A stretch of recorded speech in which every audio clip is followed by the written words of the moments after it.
Okay. All right. Looks like we're live. Welcome to Buddhist Biohacker Men's Edition, Volume 2. I'm Scott Gunshore, Lisa's wonderful husband. And we're going to talk today some more about divine masculinity. I'm going to touch on a book that I read many moons ago called Iron John, probably about 20 years ago, written by Robert Bly. It's a it's a book about men. That's what it is. And some of the themes I'm going to talk about address masculinity in the modern age. So I'd like to start with a brief introduction of each of our members here. My name's Scott, and I'm 20-year plus aerospace and defense guy and drummer of 30 years. And I'm going to turn it over to Donnie. How's it going? I'm Donnie Dust. I live in Lafayette, Colorado, and I am a Marine Corps veteran of 12 years. And ever since I left the military, I've been running a wilderness self-reliance school here in the great state of Colorado, just impacting young minds, old minds, shaping them, getting them more in touch with nature and building up the reliance in the outdoors. Thanks, Donnie. Satyam. Yeah, namaskar, everyone. Great to be here with everybody for round 2 of our session. My name is Satyam. I'm a yoga instructor. I came onto the path of yoga about 3 decades ago. Spent quite a bit of time living in India and ashram life, and just really incorporating a lot of the yogic teachings into lifestyle and teaching them through a variety of mediums. And it's a pleasure to be here and contribute and participate with everyone. I'm not in the Great Rocky Mountain State. I am sitting just off the Chesapeake Bay in the state of Maryland. Very cool. All right, and Ted. My name is Ted. How we doing tonight, guys? I was a therapist for 15 years, and I am a life coach now, specialized in teaching communication skills to men, and I'm happy to be here for our second round of this. It's good to see y'all again. All right. So if there's anyone live that has questions for us while we're talking, I'll certainly do my best to incorporate those into the discussion. I'm going to start to see where you guys are focused right now. So we talked about 30 plus days ago. Lots been going on.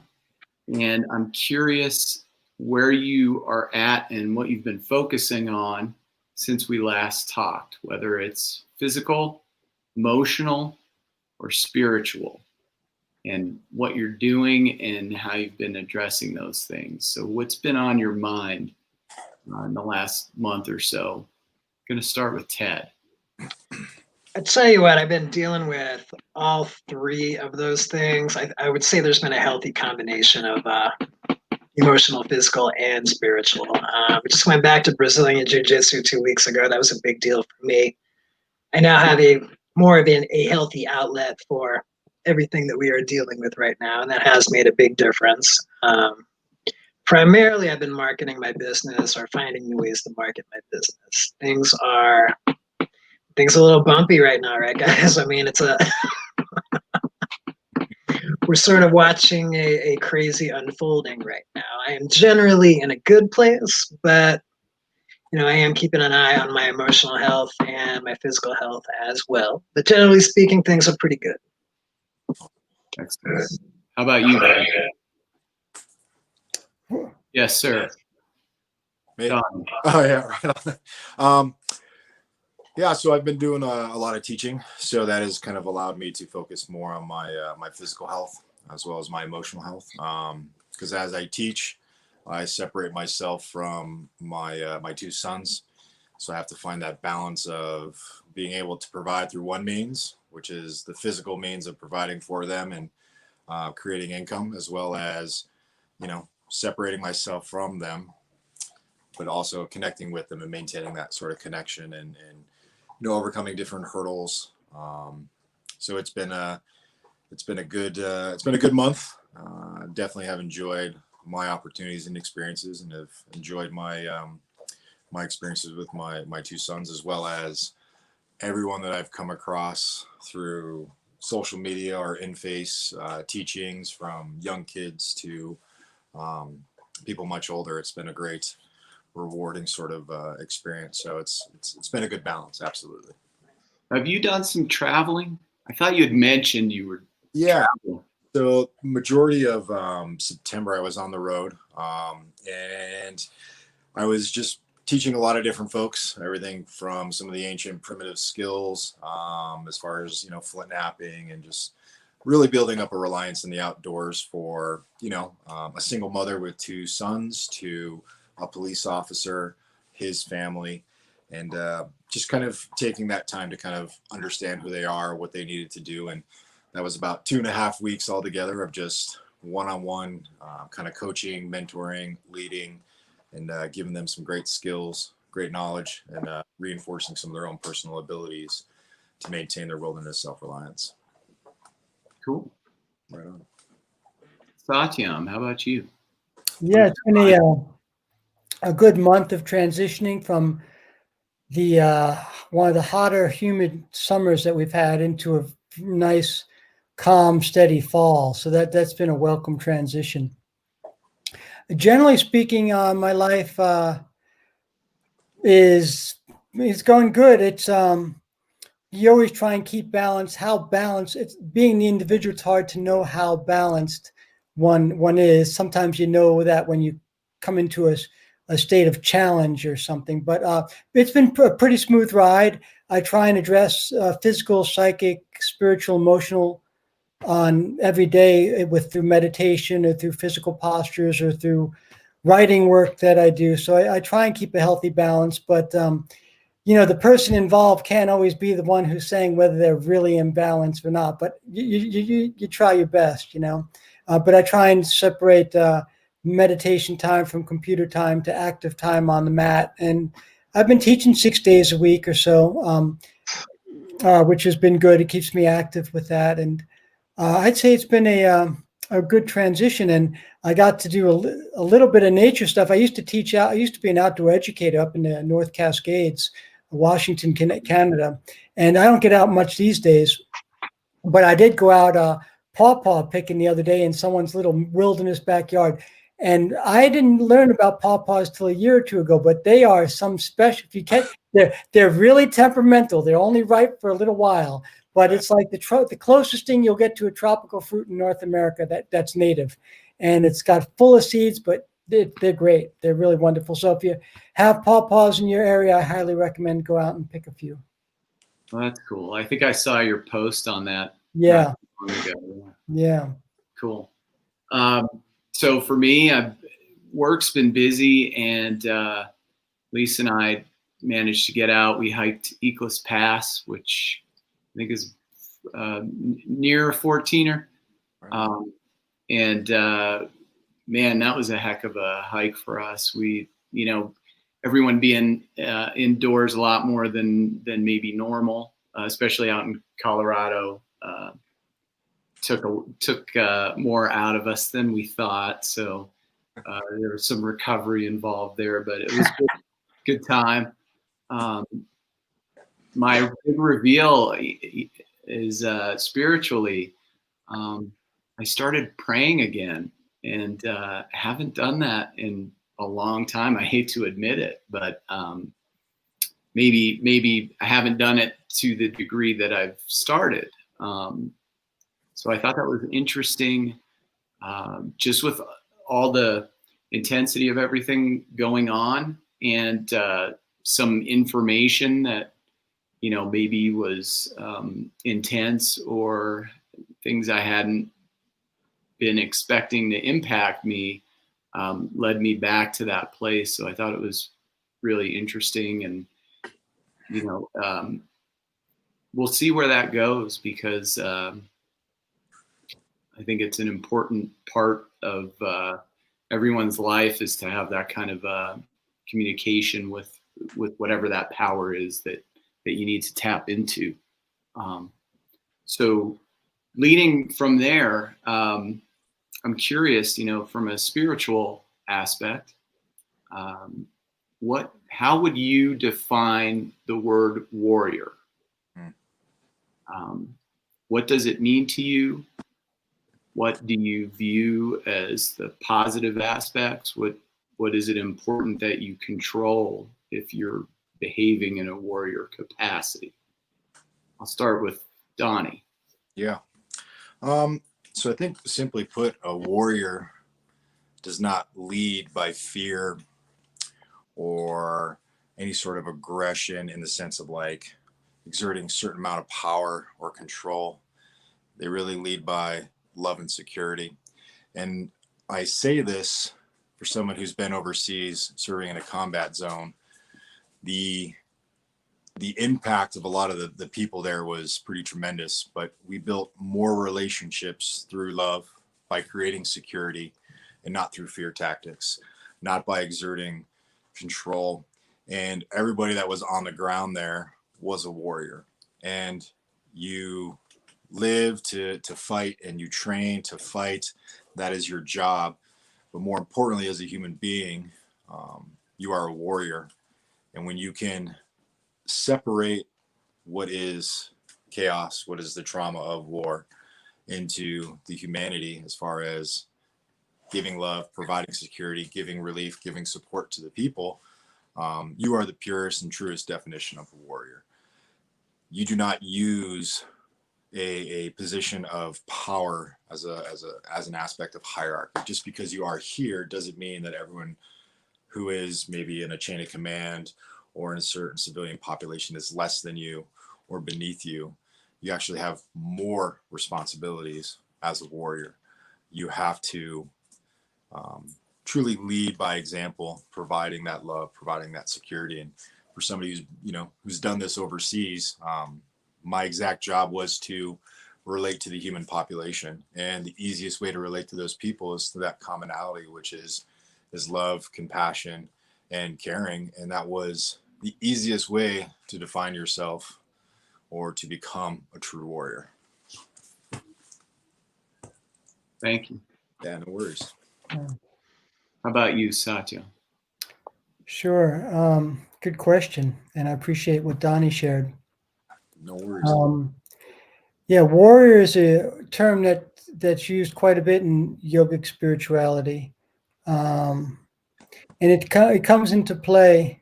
The Sanskrit word vir, V-I-I-R-A, means courage or warrior. Some of those yoga practitioners who practice warrior pose, it's Virabhadrasana 2, Virabhadrasana 1, Virabhadrasana 3. Now those are physical postures. So then what is courage, or what is that sense of fearlessness that it takes to be a warrior? And part of the spiritual approach in yoga is overcoming one's fear to achieve a state of fearlessness. And fear kind of saps you of your energy, it saps you of your courage. And in the social sphere, using that spiritual awakening or courage or inspiration, then it's the courage to do what's right, regardless of who's on your side or not on your side. You're there to do justice, to do what's right, and to present that view regardless of whatever backlash you might face. And to not be worried about your close relationship. Of course, we're concerned about one and all, but that sense of willing to stand forward and help others on the path of welfare. And I think that's really needed. So often we get swayed by popularity or public opinion, but if you really delve into the essence of a situation, you get a nugget of kernel of truth of what's going to really bring for the spirit of welfare and empowerment, not for self-interest, not for self-aggrandizement, but truly to help one and all progress, even if it goes against some other party's private interest. But you have to stand tall in the face of that, and that paves the road for others to also walk down that path. It clears the brush out of the way. And to me, that's a big part of being a warrior and being fearless, of opening up the pathway wide for others to also move ahead. Okay. Thank you for sharing that. My dog's going to join us every once in a while. Welcome. Got room for one more. Ted, how about you? I believe being a warrior is it's being your best self. Developing the parts of you that you want represented out in the world. For me, that was a lot of physical, just working out and activity, just because that helps me concentrate. Back when I was a therapist, I really approached therapy as if it was an art rather than a psychological science.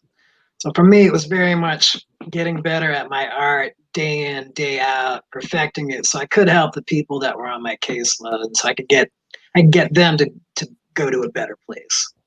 So the constant self-improvement that comes with that, I really got into that imagery and that methodology. I mean, it's a daily thing, but I'm 51 now, but I still look forward to doing it, whether it's working out, whether it's reading about different ways to treat people, different ways to handle situations. I really love the constant improvement. That very much is my thing. That was a great question, by the way, Scott. Thank you. Yeah, when the word warrior is mentioned, it's often associated with power. It's often associated with domination. Could be associated with violence in some cases. Yeah. And I think it's important to remember, the warriors, ancient warriors spent as much time honing themselves mentally, as much as physically, honing themselves as much spiritually. And there's so many aspects of your life to behave in that capacity. Could be at work, in a career. It could be hiking and trying to overcome a physical obstacle. Could be just interacting with a person that presents a challenge to your inner growth. And to me, that word it's opportunity, represents opportunity for us to be better.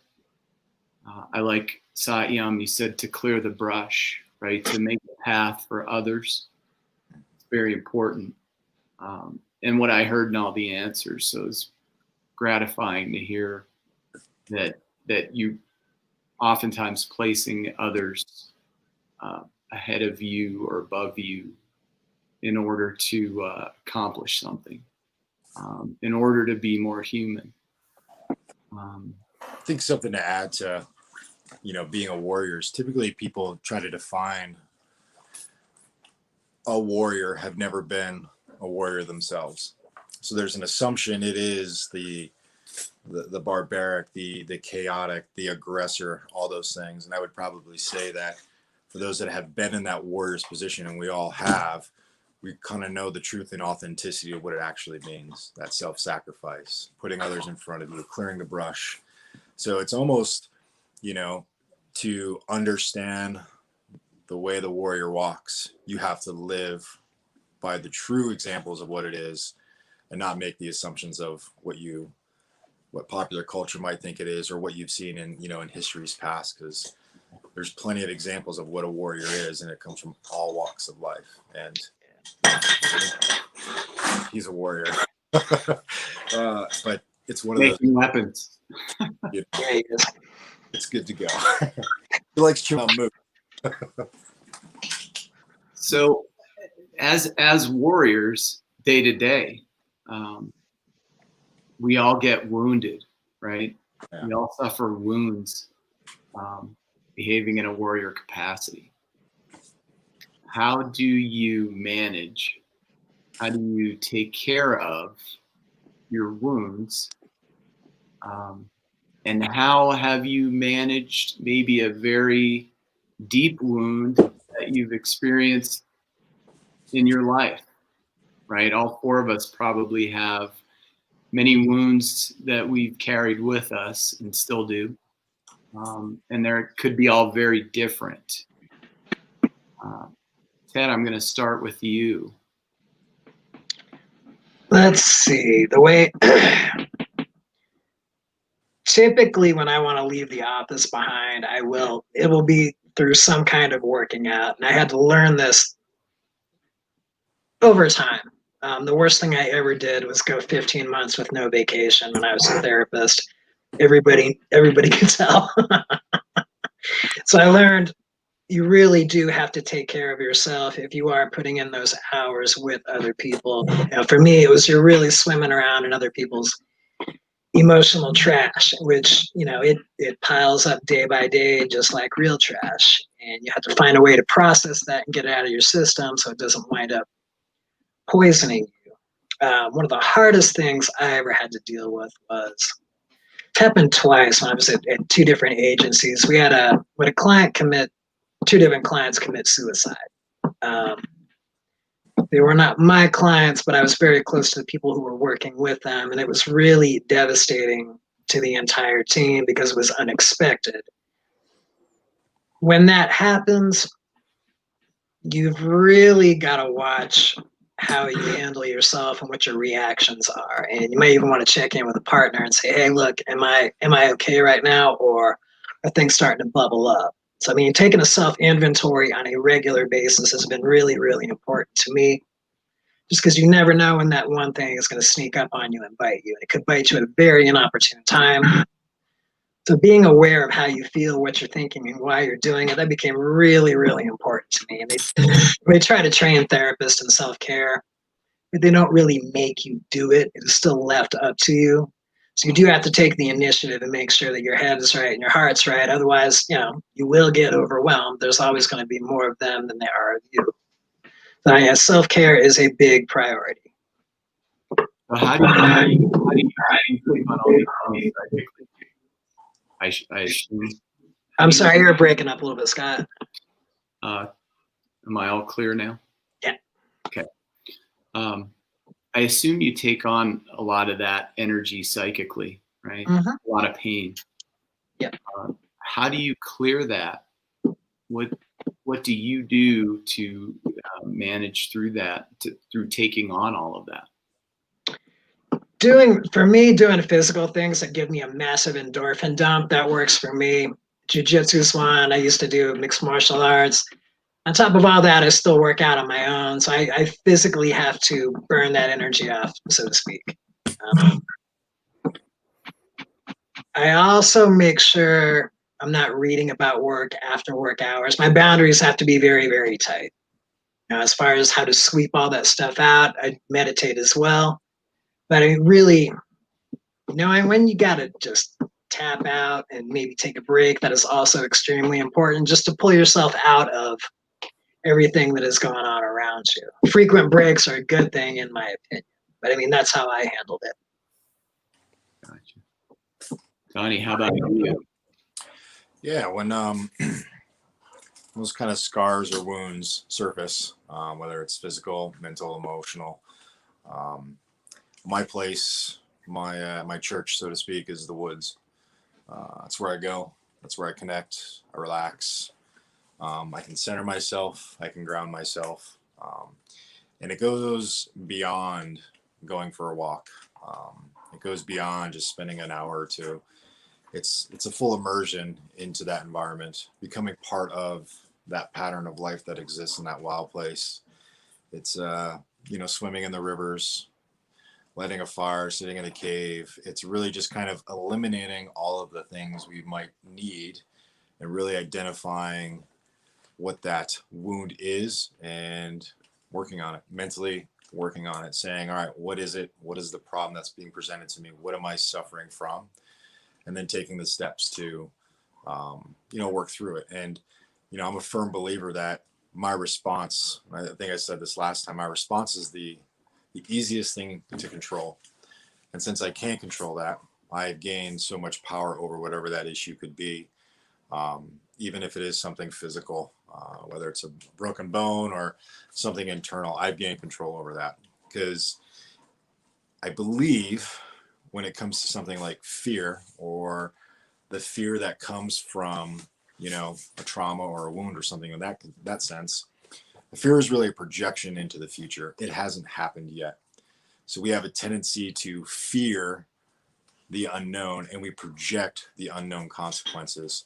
So let's say if I'm in a relationship and I fear that there could be some sort of problem, maybe it's through an altercation or a miscommunication, I'm only projecting what I think can happen, but it's not reality. My mind is starting to take control of that when it's not even true.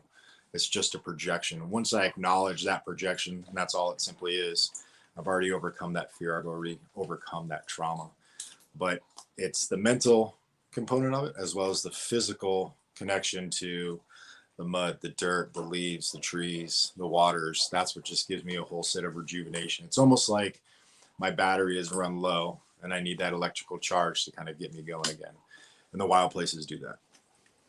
Now, do you find that in the process of doing this, do you hone in on what the wound is, or where you need the rejuvenation, or is it more of a broader, you go out there and it cures what ails you at the time? Sure. So I group mental, physical, and emotional as one category, or one kind of title, if you will. And that's my primal. That's my primal connection. That's my primal ability. All of my primal abilities go within that kind of scope, if you will. So for me, acknowledging it in the macro as well into the micro, it gives me kind of a complete circle. And since they all fall within my primal construct of understanding, you know, once we remove everything we have around us, we are just very simple beings. We are just, you know, hairless monkeys, so to speak, walking on this planet. So a lot of the superficial things that exist cause those problems. And once I've eliminated all of those things, my primal connection is in line. My primal kind of clarity is focused once again, whether it's a large topic or a small topic, it just kind of falls within that primal landscape. So it requires me to really focus on all three, but really kind of honing in on maybe one specific area. Cool. Yeah. Satyam, how about you? Yeah, good question. Good question. Generally, in terms of, for me, for release, I would say, or as a point of recovery, that it's both internal and external. Internal would be some type of, well, in yoga we call it kirtan, chanting a very benevolent chant, and then meditation, and that just goes. It's like just clearing out the entire psycho-spiritual domain, just going all the way inside and letting, and you know. But sometimes that's, well, the mind is elusive, and so meditation is not always so easy. But the effort involved usually has a good payback for it. And of course, you don't do the meditation for the result; you do the meditation for the process. But it does help. It helps quite a bit. And then the external approach, the yogic doctrine is that is to serve others. That serve others helps you in own rejuvenation. But again, you're trying to the aim is to do it selflessly, and but that's a tremendous boon for clearing the mind, because most of our pain comes from when we focus on our own selves, on what we feel maybe are inadequacies. Physical pain is a little bit more palpable. You know, if you stub your toe, like I did the other day, and I kind of made a joke on it on Instagram. This is my big bruise that I got in the fight of Dharma, of trying to do something good in this world. The yogis say that the Dharmic fight is primarily psychic, you know, spreading good ideas. But those physical things, unless you've really got a serious injury, there's a certain direction for healing on the physical sphere. Psychically and spiritually becomes a little bit more tricky, especially psychically and emotionally. We can get can be so complex. And but I find that meditation as an internal vehicle, it puts things in perspective, and then helping others physically, psychically, socially, intellectually, then that helps. Then both that dual approach is very meaningful. If I can do both of those every day, which I aim to, then it usually keeps me pretty grounded. So I'll add a comment. For me, often identifying the wound, being aware that you even have it, sometimes is the greatest challenge. Yeah. You might be hurt in some way, and it could be years before you even know that you were wounded, and when it happened and what it was. That to me has been one of the biggest challenges to healing, to moving through something, is being able to understand or identify when it even happened, and what happened. You might think that it's something with a past interaction, and then you come to find out, oh no, actually it was many years before that that led to something else that maybe caused more pain. So unraveling all that has been a big journey for me, and very enlightening. Very it helps in the unraveling to let go of some things that you didn't know you were carrying for so long, and you get to put it down finally. It's an important thing to me, and I'm sure you guys can relate in some way. Yeah, no, absolutely. It's a big point.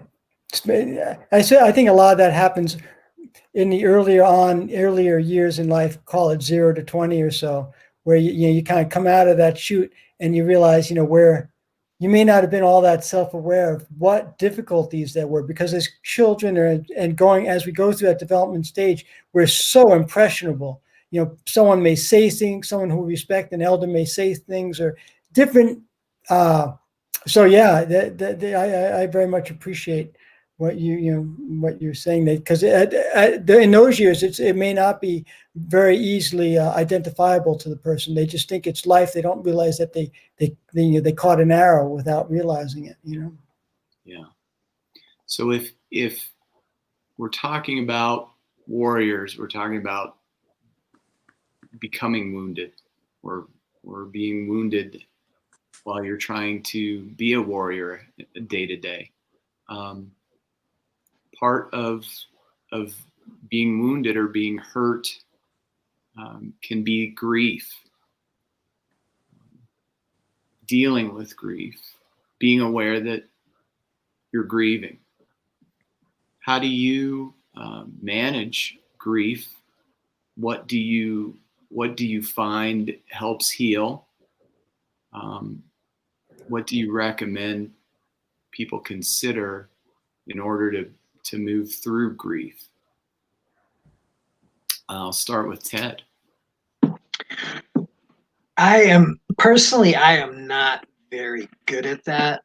And historically, I've had other people have had to come up to me and say, hey, do you want to talk about that one thing? And, through that, I have been able to express grief. I don't think I have a tendency to just not stop, and it's very much on to the next one, which is not terribly healthy, and I know that now. But handling grief, the way I do it, when I can actually acknowledge that I have it, when I've noticed it, I tend to talk it out. And just, background as a therapist, we're always talking to each other, either to a coworker or to a partner.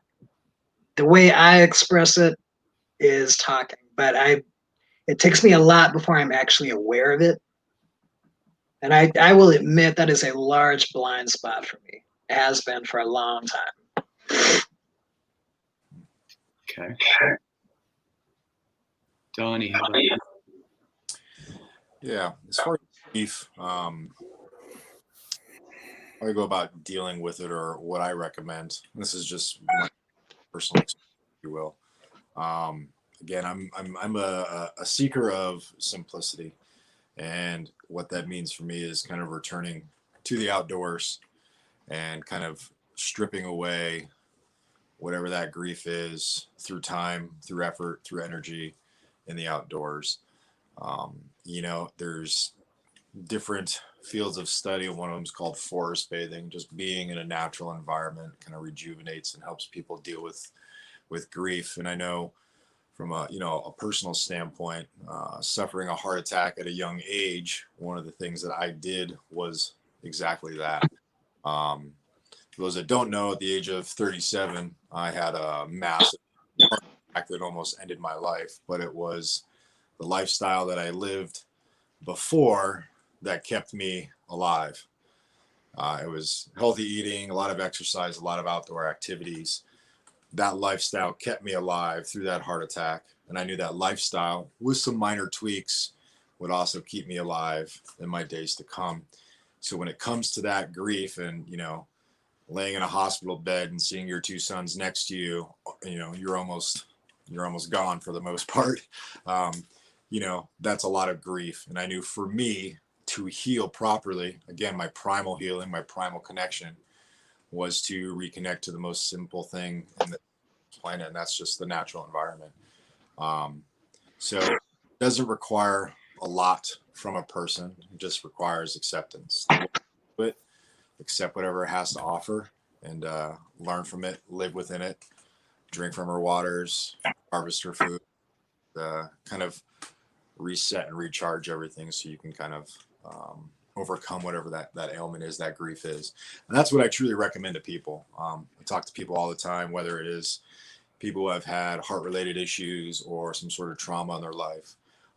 Aside from professional help, talking to a therapist, something into that capacity, that's one facet of maybe a healing process for them. But I definitely recommend people going outside, taking off your shoes, walking through the mud, going back to a time maybe when you were a kid and it was okay to do those things and life was just good, catching grasshoppers, walking through streams, just kind of experiencing the world. And that really kind of sets your mind to a point of clarity and a point of just, simple movement forward. And for me, that was my personal thing. And that's what I definitely recommend to people to do. Okay. How about you, Satyam? How do you? Sure. Yeah, I'd say early on in life, I would say that what I would do was bury it, bury it in being quiet. And I don't mean this in a real positive way. I was a pretty shy kid, probably, by most standards, though I had friends, but generally speaking, the public sphere, I was pretty shy. And I think any trauma experienced as a child was pretty much, I'd say, suppressed. And as an adult, or really, I'd say, I really became involved in meditation at the age of 22, 23, and it really wasn't, I'll do meditation to balance everything else out. What I did was clear everything out, and I just followed the meditation path, and anything else in life was going to be in accordance with that. And that was really, really helpful for me. It was extremely helpful. And meditation can be so many things to so many people. In the yogic sphere, it's like that there is something eternal that you can connect with, and that our minds can go beyond the unit self and experience some feeling of connection with a greater consciousness.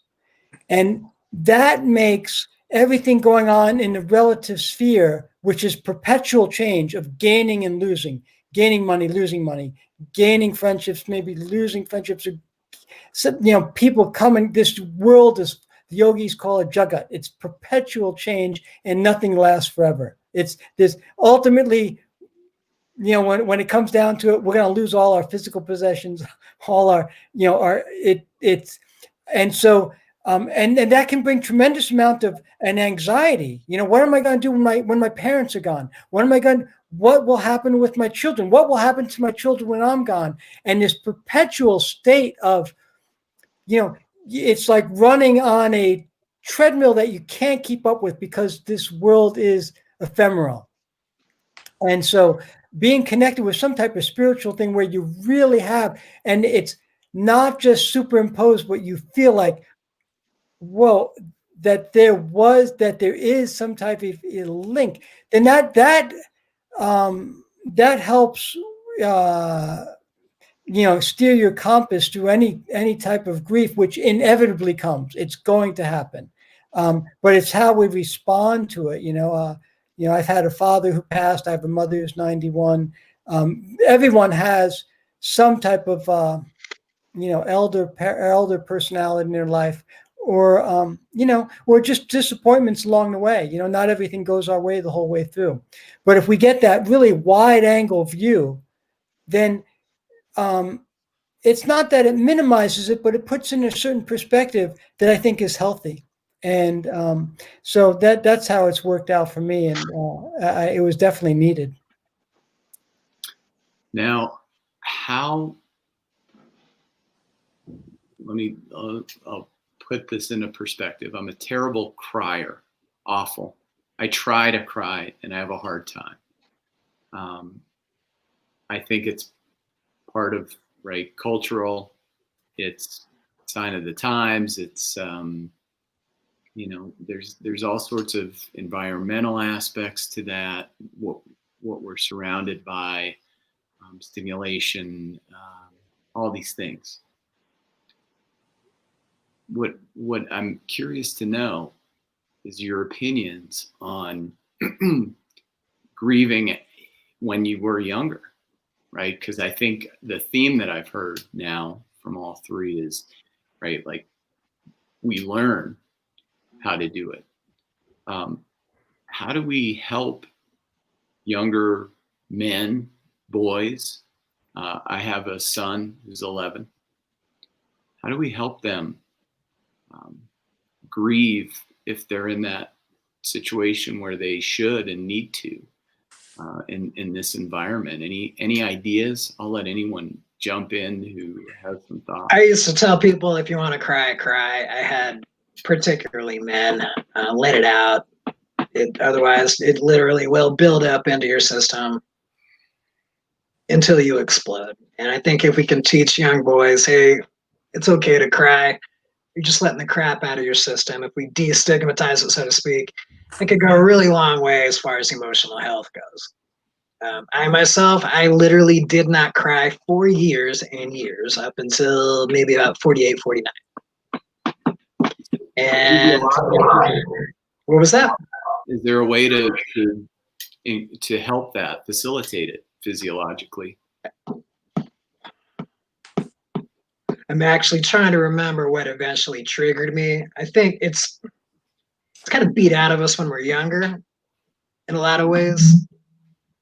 Physiologically, think of something sad until you start crying, but I mean, it shouldn't have to be that hard. It's an automatic response, and we tell kids it's okay to do it. You know what? It's just like peeing. When you got to pee, right? Well, if you got to cry, cry. So if we just let them do it, we won't have to reprogram ourselves, as it were, to do it now. I mean, it's still, conditions have to be just right for me to cry. I will not automatically open up, simply because it was so foreign for me for a long, long time. Yeah. Donnie, you got two boys today. Do they know how to manage anger and grief? They do. So I think when it comes to crying, it kind of comes a couple different ways for me personally. I believe there's a need to cry when you're supposed to cry, but I also believe that we use crying as kind of a scapegoat at certain times. Sometimes there's no reason to cry, if in my personal opinion. It is a physical response, but I also believe it's a way that shows people not how to handle their emotions. Not everything warrants tears. And unfortunately, we're raising a lot of kids these days where drop of a hat and there's tears. So I think crying is important, but at the right times. What we're not doing is building the resiliency into young kids. We're giving them the tools to ultimately throw tears out, throw emotions, throw tantrums, the whole 9 yards, instead of giving them the necessary tools to overcome certain minor points of adversity. I'm not talking, if they fall from a treehouse and snap their arm, tears aren't warranted, but there's certain things that warrant tears. And we have to keep that in mind, especially when it comes to masculinity, it comes to divine masculinity. There's certain things that as a young man, you should still be keeping in mind and still doing. And some of them is being courageous in the face of some sort of event. There will be times you'll be afraid, but does it warrant tears? And that's where I think we also need to look at this. Yes, crying is allowed. You can totally do it, but the right type of crying. When you're in some sort of form of pain, whether it is mental, physical, emotional, it warrants that. But we got to stop using it as a tool to not take that opportunity to build some resiliency into our kids. Because with my boys, I made a rule, same thing with my wife at the time, we would never hit our kids. I'm a 6'2", 240-pound man. I hit a 8-year-old boy, I could snap his arm, I could do some serious damage. So it required my mind and my heart to work in unison to properly discipline them. And when there was a time to cry through pain, through injury, or misunderstanding, those tears were warranted. But if it was through a form of frustration, and we could overcome that, we would try to just not bring it to a point of tears, because you can't function like that in society. You know what I mean? Half the people we come across these days, if one little speed bump comes in their way, the entire day is ruined. It's tears. And half the lectures I give to people is on resiliency, building resiliency and overcoming their minor issues that don't warrant that kind of my life is over sort of response. And unfortunately, that's been the mindset in a lot of parents in dealing with their kids over the years. So I think when it comes to crying, me personally, I need to let out a cry because I've, taken a knife to my hand, I'm not going to cry. I know it's going to hurt, but it doesn't warrant those tears. Now, if I lose a loved one, that's a different sort of emotional response. I want those tears. That is a release. And that's where, I think it's important for parents to kind of coach their kids, mentor their kids, and enable their kids to identify the right times, because it's not going to help in the future when every, young man, young woman is just tears and trauma, and the world is over because they got a bad grade or they didn't get a promotion. We have to build in that resiliency, because that's really what we're lacking today, I find, in a lot of youth. And it might be a different perspective, but that's my personal opinion and how I go about. Well, you bring up a good point, because when I originally was asking the question, I was thinking about the four of us and our generation, right? And what it was like for us. And you bring up a good point, which is that evolves over time. And so what maybe was a lot of closed off emotion and mindset of toughen up and suck it up and keep it in is shifting maybe to the other extreme, where it's like, let it all out all the time. And you bring up a good point, which, that word resiliency. Yes. That's an important one, because there's an aspect of healing to crying, but there's also an aspect of surrendering and quitting and victim, right? Being a victim. And so, you bring up a good point. I wasn't even thinking about, how things maybe have changed quite a bit since when we were kids. Complete shift. I mean, I just view how, I grew up with a father, a mother, and two sisters, and I was the youngest. And it was, if you're hurt, you know, and it warrants those tears, that's a form to let my mother, my sisters, my father know I'm in severe pain. Something is extremely, you know, wrong. But if there's a tough situation, there's nothing wrong with sucking it up. That is called resiliency. That is building into one's ability to overcome simple little adversities in life. And if we can't do that, you know, we're going to go down a really negative pathway. Yeah, you're bringing a lot of other questions that maybe we won't get to today. No worries. That's good. Yeah, I'll have some more on that kind of stuff. So I appreciate that. That's good. How about you, Satyam? Yeah, interesting. Very much appreciate hearing what all three of you have expressed so far. Yeah, if someone needs to cry, for the most part, I think you know, suppression's not helpful. So that, but the crying is a response to how one's mind is reacting to a situation. So it kind of happens along a continuum. There's a relative, you know, I think a lot of, and forgive me if I'm misreading the situation, but I think, you know, part of what Ted was saying was being able to recognize that emotion. And you know, and then I think Donnie's situation is, you know, one should not become crippled by a situation. You should have the mental stamina, and the mind is so delicate. And this is a big thing that in the yogic platform of how we keep psychic composure. And the mind is not static. It's constantly undergoing change. We have the perpetual ability to strengthen the mind. And that generally comes from, you know, having some great, you know, North Star in your life that can give you some type of guidance amidst all the, like I was expressing earlier, the comings and goings of life. It can be overwhelming of the things we don't have control over, and the you know, the losses that invariably occur. You know, toys break,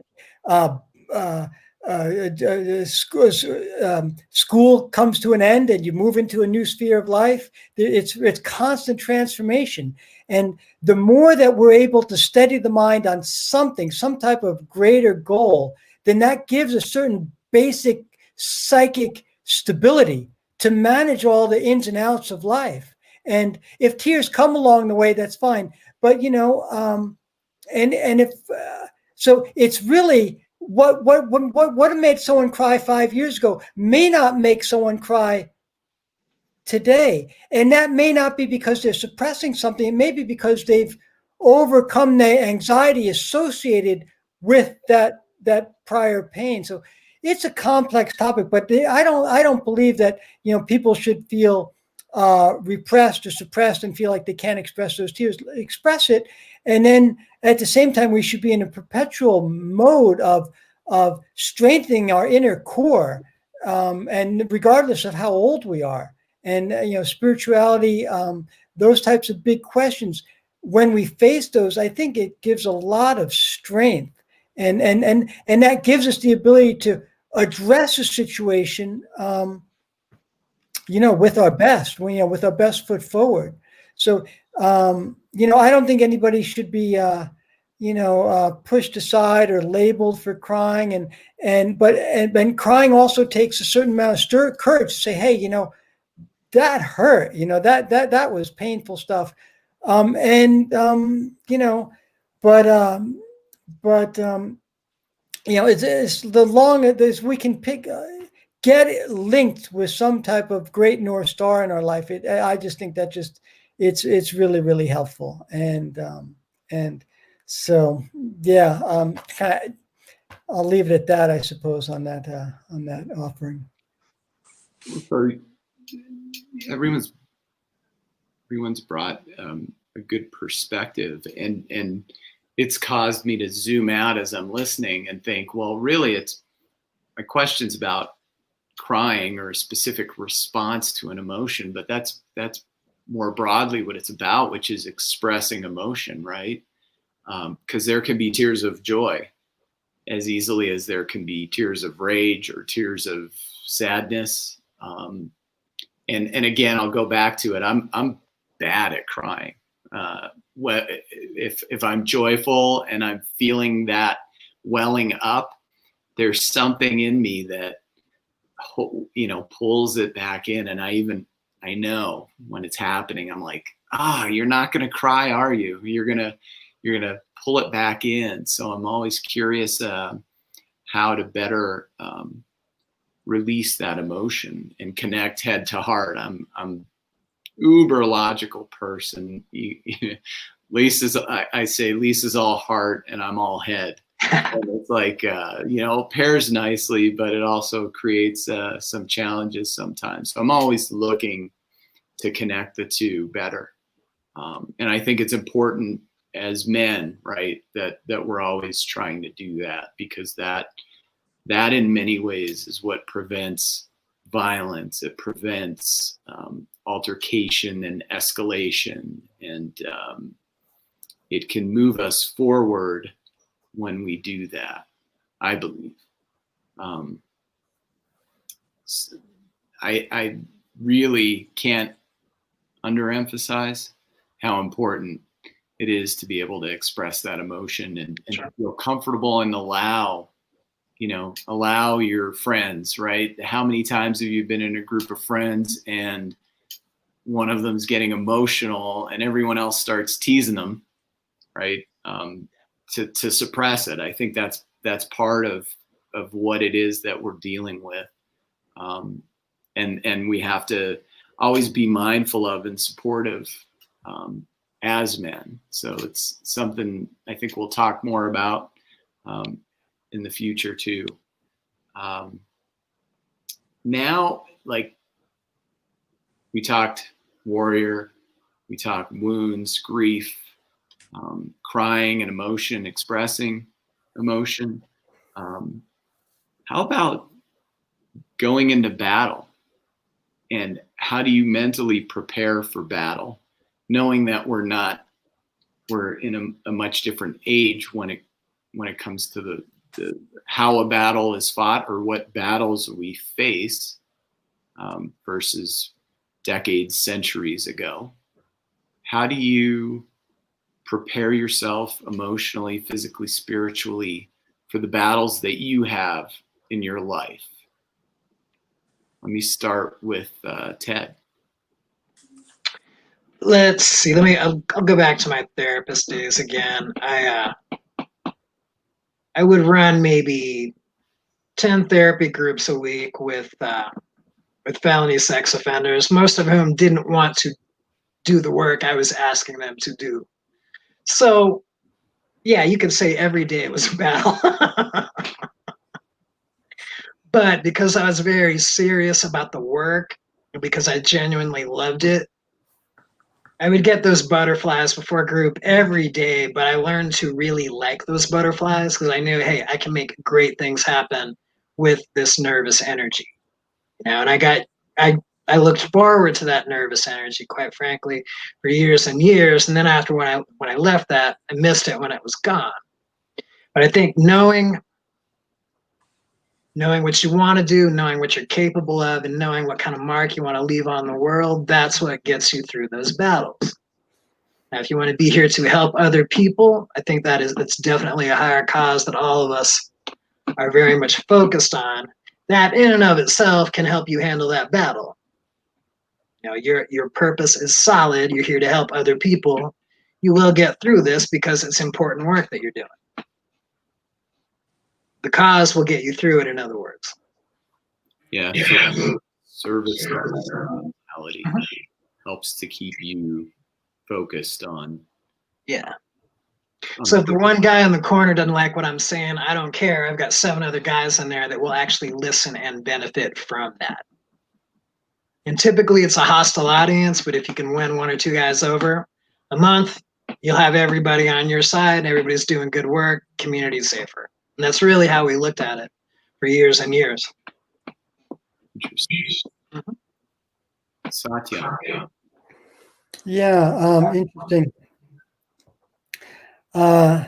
Yeah, the nature of the battle has changed over the decades and centuries, and even of course naturally of my own half century on this planet.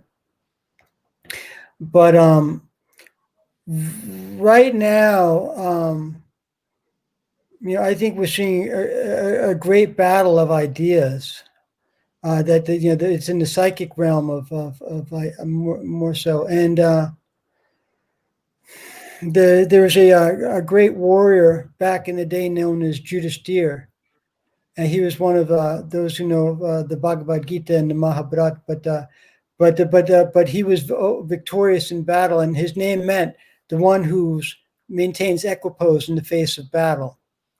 And once we lose our equipoise, there's a lot of wasted energy, physical energy, emotional energy, and we're unable to really tap into spiritual energy at that point. So, I think the initial question was how to prepare for battle, and just to know what the fight is about.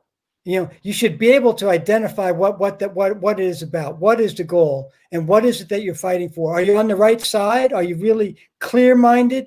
And the more clear-minded you are, and the more that this is really central to your existence, then the battle is it's winnable. It's very winnable, and you won't stumble in the early marches of the fight if it's a long war and the early battles don't go on your way. You'll be undeterred. So I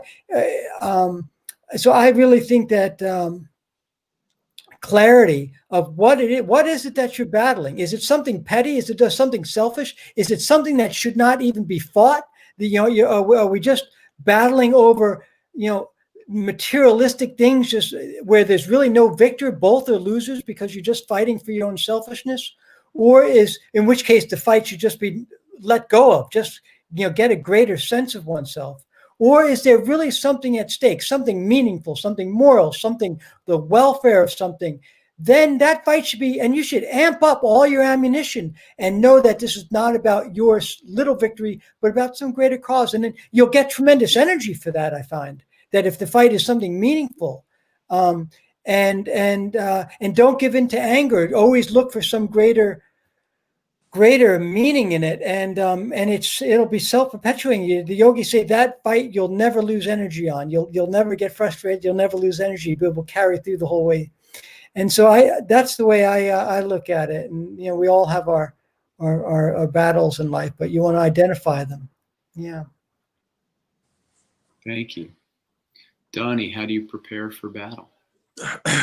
So I have, different definitions of what, battle would be for the most part. So for example, serving in the military, and preparing for battle, struggle, conflict, whatever you want to, specifically call it. Yes, there's training and there's hours of dedication to, getting ready, but I can tell you there is no real way to prepare for battle. What you need to do is be the one who is receptive to whatever's put in front of you. Because the first thing that dies in any situation, in any battle, in any conflict, is your plan. You might go in with 10 men and you walk through one door, one guy trips and falls, and your plan is no more. So in order to fight a battle or a war, you must be responsive to that immediate second. You must be responsive to what is in front of you. Yes, you can be trained, you can be supplied with the right food and ammo and radios and communications in that capacity, but pretty much the first thing that is going to go to the wayside will be your plan. And those are my personal experiences, and those have translated into the battles and struggles that I have, faced today. And what it really boils down to is only knowing, again, I say it, I live by it, is that my response is the thing that I can control. So in the battle, in that struggle, whatever is given to me, my response is the only thing that I can really project to them. It can be negative, it can be positive. If someone comes at me with a great deal of aggression, someone who has been in many battles in all walks of life, I know I can de-escalate. There's no reason for us to engage in this sort of, rhetoric back and forth. I don't think that we can have an answer to what is an innate practice in all of us: conflict, man versus man, man versus nature, man versus himself in the spiritual realm.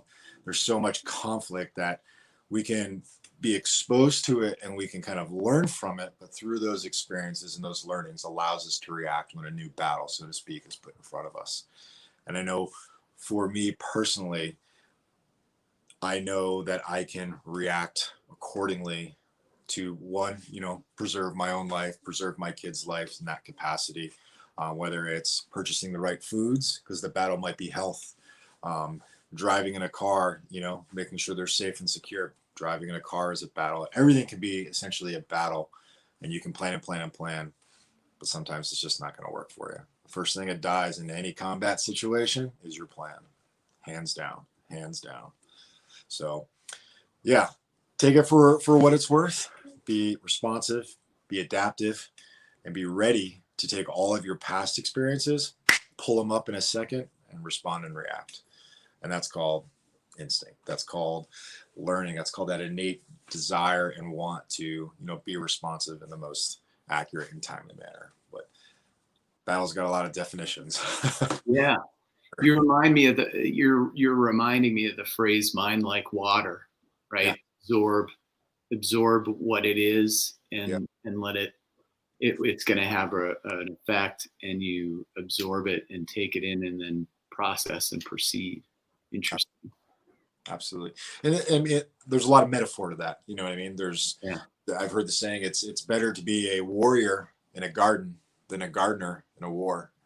I'm sure we've all come across different sayings like that, but I believe the warrior who is in that garden has a lot of experiences. He's built in his resiliency. He's learned from people older as well as younger to be ready for whatever comes his way in that garden, to protect himself, protect his family, to be that true divine masculine role of courageous and leadership, and more importantly, being vulnerable. That's really what that warrior in that garden is doing. Excellent. Yeah. Thank you for sharing. My pleasure. So we're coming up. I have a bunch more questions, but I'm going to keep them for another opportunity for us to talk. Awesome. Mm-hmm. Yeah. It's been, again, you guys drop all sorts of wisdom and knowledge, and I appreciate that. Thank you. What I'd like to do is just take an opportunity. If you guys have anything that's going on that you want to share, so let the audience know what you're up to, I'd like to take that opportunity. I know Lisa would like me to continue working on the masculine or the male side of Buddhist Biohacker, since it's probably, I guess, 10 months almost now that it's been going, and Lisa's got all sorts of content. It's very female and feminine oriented, not exclusively, but I'll be doing more of this kind of stuff. So I look forward to having you guys ongoing. Awesome. And let me ask Ted if you have anything to share with the audience. Just real quick, guys, my website is audaciousgrowthcoaching.com, and I have both individual and group options. And if you have any questions for me, please hit me up. Excellent. Satyam. No, it's a pleasure to be honest, to get the opportunity to share and communicate with others. And I think you and Lisa have created a wonderful platform that I've been able to engage with quite a bit over this. It's been one of the bright spots of what this, whatever you want to call it, pandemic, or in new mode of living that we're all dealing with. So I applaud all your efforts, and I've been it's been an honor to be included in a lot of these seminars and forums and classes and things. So that's been great. For those who'd like to reach me, Renaissance Yoga or Ren Yoga, and I'm on various platforms that way, and have classes, digital classes, live classes, on-demand classes. But no, I look forward to participating with future endeavors and continuing to explore meaningful questions and hearing what others people have to say and their perspectives on these issues. Yeah, great. But wonderful to be here with everyone as always. Awesome. Yes. Donnie, you got anything? Yeah, thank you so much for having me, gentlemen. It's always a pleasure.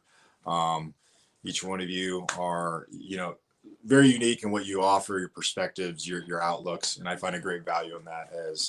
As a man, I think it's important for us to leverage each other's knowledge, skills, and abilities.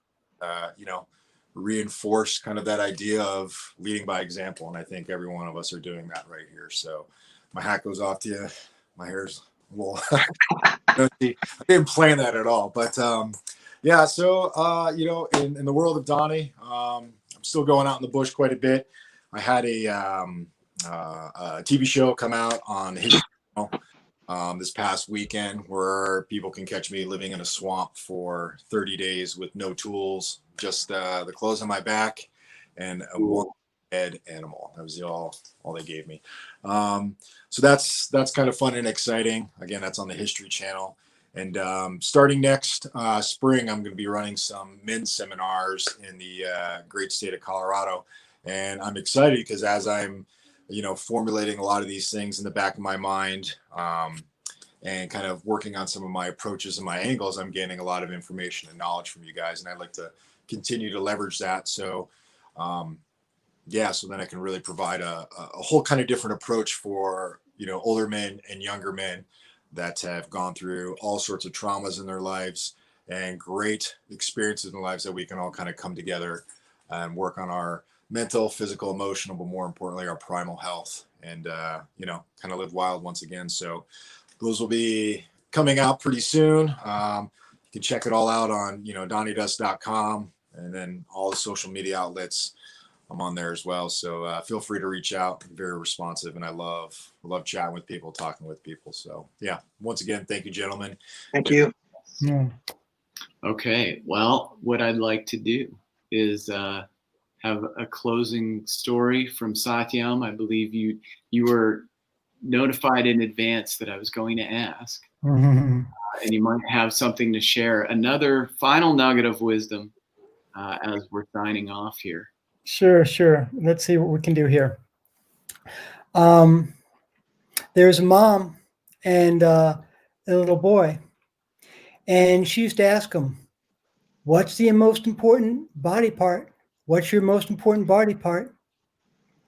And the boy was young. He would say, "Mama, my most important body part are my legs because I can run very, very fast." And he was a fast runner.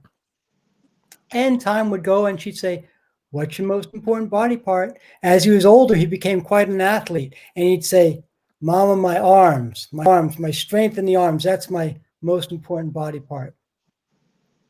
And he went off and he became quite the mathematician in school, in college. And, he'd come home and she'd say, "What's your most important body part?" And he'd say, "Mom, it's my brain.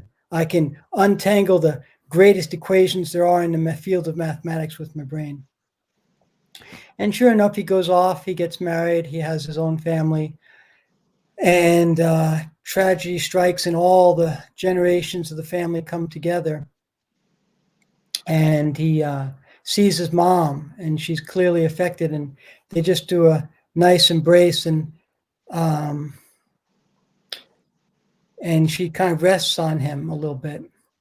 And she says, "I'm so glad that I raised a son who truly understood what the most important body part is," as she rested her head on his shoulder. And he understood, yes, that the shoulder is the most important body part because it's that way we can help those and support those in need in all different ways, and to let people know that that it's not our that a lot of our manhood and our masculinity is our ability to help and shoulder those who need support along the way in the journey. So it's the shoulder. Awesome. Very nice. Gentlemen, we'll do this again. We'll be in touch. I have all sorts of other things to talk about, so there's no shortage of opportunity to meet up again. And until next time, stay safe, stay strong. Will do. Take care of yourselves. And I appreciate your time and your wisdom, as always. Thanks, guys. Good to see you again. All right. Wonderful to be with everyone. Well. Okay, stay well. Yeah. See you.